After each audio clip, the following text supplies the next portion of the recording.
Morning guys, today we've got here Huawei Enjoy 7EX and let me show you how to add a fingerprint.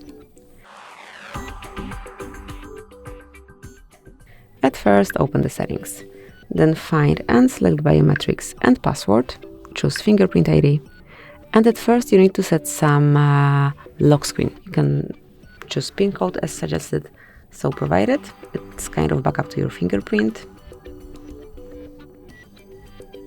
And once it is provided, mark unlock device and let's enroll your fingerprint. As you can see, fingerprint sensor is located on your home screen, so just keep tapping till your fingerprint is fully added. Lift your finger up, place it on the sensor till it's done. And that's it. As you can see, from now on you can unlock your device with this fingerprint only. Obviously you can also use this backup pattern, PIN code, whatever you set.